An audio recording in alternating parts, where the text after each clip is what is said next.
ایک مرتبہ ہمارے اور آپ کے پیارے پیارے آقا مدینے والے مصطفیٰ صلی اللہ تعالی علیہ وسلم کی بارگاہ میں سید الملائکہ حضرت سیدنا جبریل علی نبینا وعلیہ الصلاۃ والتسلیم تشریف لائے۔ حضرت جبریل علیہ السلام ہمارے نبی کریم علیہ السلام کی بارگاہ میں آتے جاتے رہتے تھے۔ سیرت نگاروں نے لکھا ہے کہ جبریل علیہ السلام ہمارے نبی کریم علیہ السلام کی حیات ظاہری میں 24,000 مرتبہ تشریف لائے تھے۔ سیدنا جبریل علیہ السلام یوں تو آتے جاتے رہتے تھے، لیکن ایک مرتبہ نبی کریم علیہ السلام کے پاس آ کر عرض کیا، یا رسول اللہ، یوں تو میں آپ کے پاس آتا جاتا رہتا ہوں، لیکن آج جو میں دیکھ کر آیا ہوں بہت بڑا عجوبہ دیکھ کر آیا ہوں، ایک عجیب بات میں دیکھ کر کے آیا ہوں۔ نبی کریم علیہ السلام پوچھتے ہیں، جبریل تم نے کیا دیکھ کر آیا ہے؟ جبریل عرض کرتے ہیں، یا رسول اللہ، جب میں آسمان دنیا سے آ رہا تھا، راستے میں ایک پہاڑ آیا جس پہاڑ کا نام ہے کوہ قاف۔ اس پہاڑ کے بارے میں علماء لکھتے ہیں کہ ایک ایسا پہاڑ ہے جس کی جڑیں پوری دنیا میں پھیلی ہوئی ہے، سارے پہاڑوں کے مرکز کا نام کوہ قاف ہے۔ حضرت جبریل عرض کرتے ہیں، یا رسول اللہ، جب میں اس پہاڑ کے قریب سے گزر رہا تھا تو مجھے کسی کے رونے کی آواز آئی، کسی کے بلکنے کی آواز آئی، کسی کے تڑپنے کی آواز آئی۔ حضرت جبریل عرض کرتے ہیں، یا رسول اللہ، جب کسی کی رونے کی آواز آئی تو میں دیکھنے کے لیے پہنچا کہ آخر رو کون رہا ہے، کون بلکھ رہا ہے۔ پہاڑ ہے، آبادی نہیں ہے، ویران ہے، جنگل ہے، پھر بھی کسی کے رونے کی آواز آ رہی ہے۔ حضرت جبریل کہتے ہیں، جب میں قریب جا کر دیکھا کہ دیکھوں تو صحیح رو کون رہا ہے۔ حضرت جبریل کہتے ہیں، جب میں قریب گیا تو مجھے بہت حیرت ہوئی۔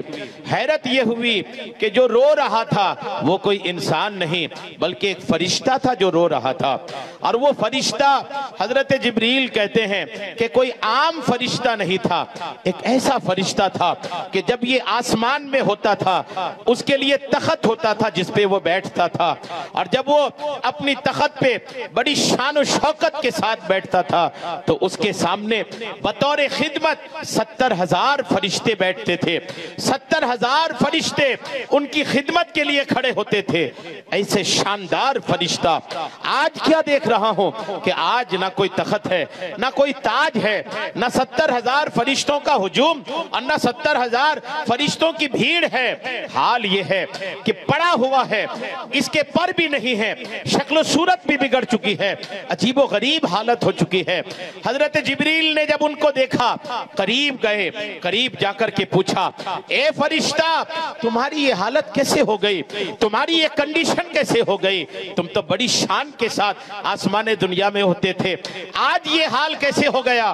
جب وہ فرشتہ حضرت جبریل علیہ السلام کو دیکھا، عرض کرنے لگا، اے سید الملائکہ، اے فرشتوں کے سردار، سنیے، بات یہ ہے کہ جب اللہ تعالیٰ نے معراج کی رات اپنے حبیب کریم علیہ السلام کو اپنا دیدار کروانے کے لیے بلایا تھا، حضرت جبریل سے عرض کرتے ہیں، اے جبریل سنیے، جب آقا اللہ کے آخری نبی اللہ کو دیکھنے کے لیے معراج کی رات آسمانوں سے گزر رہے تھے، جہاں جہاں سے اللہ کے رسول گزر رہے تھے، فرشتے تعظیماً کھڑے ہوتے تھے، لیکن میری قسمت کہ میں اللہ کے رسول کو دیکھ کر کھڑا نہیں ہوا۔ بس یہ ہے کہ ان کو دیکھ کر کھڑا نہیں ہونا اللہ کو اتنا ناپسند گزرا کہ اللہ نے میری ساری نعمت چھین لی، میری ساری شان چھین لیا، میری ساری عظمتیں چھین لی، اور آج آپ دیکھ رہے ہیں کہ میں کس حالت میں ہوں۔ حضرت جبریل نے جب اس فرشتے کی آپ بیتی سنا، اس فرشتے کی گفتگو سنا، اور اس فرشتے نے جب حضرت جبریل کو اپنے پاس دیکھا تو اس فرشتے نے عرض کیا، اے جبریل، آپ تو سید الملائکہ ہیں، آپ کی گفتگو اللہ سے بھی ہوتی ہے، آپ کی گفتگو رسول اللہ سے بھی ہوتی ہے۔ اے فرشتے، اے جبریل، جب آپ اللہ کی بارگاہ میں جائیں، اللہ سے آپ کی گفتگو ہو، اللہ سے آپ کی بات ہو، تو خدا کے واسطے میری معافی نامہ پیش کر دیجئے گا۔ میرے بارے میں اللہ کے رسول سے بھی گزارش کیجئے گا کہ مجھے وہ بھی معاف کریں، اور اللہ کی بارگاہ میں بھی میری معافی کی گزارش کیجئے گا۔ حضرت جبریل کہتے ہیں کہ جب میں اس فرشتے کے پاس سے اللہ کی بارگاہ میں گیا، اللہ سے عرض کیا مولا فلاں بندہ فلاں فرشتہ پریشان حال تھا، اس کی اب جو کنڈیشن ہے وہ اب حالت ہے۔ حضرت تشریف لا رہے ہیں، نعرہ تکبیر، نعرہ تکبیر، نعرہ رسالت، مسلک اعلیٰ حضرت مفتی فیروز عالم مصباحی صاحب قبلہ، نعرہ تکبیر، نعرہ رسالت۔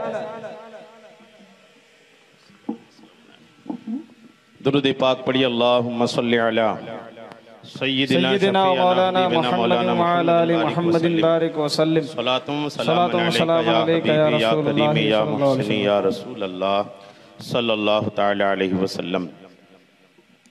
نباز قوم و ملت حضرت علامہ و مولانا مفتی فیروز عالم صاحب مصباحی الحمدللہ رونق کے اسٹیج ہو چکے ہیں۔ حضرت کے چہرے کی زیارت بھی کیجئے اور بیان سننے کی بھی سعادتیں حاصل کیجئے۔ میں یہ عرض کر رہا تھا کہ سیدنا جبریل علیہ نبینا علیہ السلام نے اللہ کی بارگاہ میں عرض کیا مولا وہ فرشتہ شرمندہ ہے، نادم ہے، جس نے تیرے محبوب کی تعظیم نہیں کیا تھا، مولا تو نے اس کی ساری شان چھین لیا تھا، اب وہ توبہ بھی کر رہا ہے، اپنی حرکت پر شرمندہ بھی ہے، مولا اس فرشتے کو معاف کر دیا جائے۔ حضرت جبریل نے جب اللہ کی بارگاہ میں عرض کیا، اللہ تبارک و تعالیٰ نے جبریل سے فرمایا جبریل سنو، جاؤ اس فرشتے کو کہہ دو اگر اسے معافی چاہیے، اگر اسے پرانی شان و شوکت چاہیے، اگر اسے پرانا تخت و تاج چاہیے، تو جاؤ اس فرشتے کو کہو کہ میرے محبوب پر درود پڑھے۔ اگر وہ میرے محبوب پر درود پڑھا تو مجھے میری عزت و جلال کی قسم جو کچھ اس کے پاس پہلے تھا اس سے بہتر اسے عطا کروں گا۔ حضرت جبریل عرض کرتے ہیں یا رسول اللہ، میں اس فرشتے کے پاس واپس آیا اور اس سے کہا اے فرشتے سنو، اگر تم واپس تخت و تاج چاہتے ہو، واپس آسمانوں میں شان و شوکت چاہتے ہو، تو اللہ کے حبیب پر درود و سلام پیش کرو۔ وہ فرشتہ اللہ کی بارگاہ سے وہ پیغام سن کر کے اپنے حبیب کریم علیہ السلام پر درود و سلام کی کثرت شروع کرتا ہے۔ حضرت جبریل بارگاہ رسالت میں بیان کرتے ہیں یا رسول اللہ، میں دیکھ رہا تھا وہ فرشتہ درود پڑھتے جا رہے تھے اور ان کے بدن میں سدھار ہوتا جا رہا تھا۔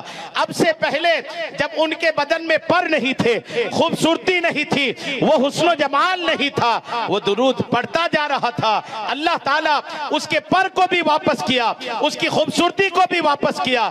درود ابھی ختم نہ ہو پائی تھی کہ اللہ تعالیٰ نے ان کو واپس ان کی شان و شوکت آسمانوں میں عطا فرما دیا۔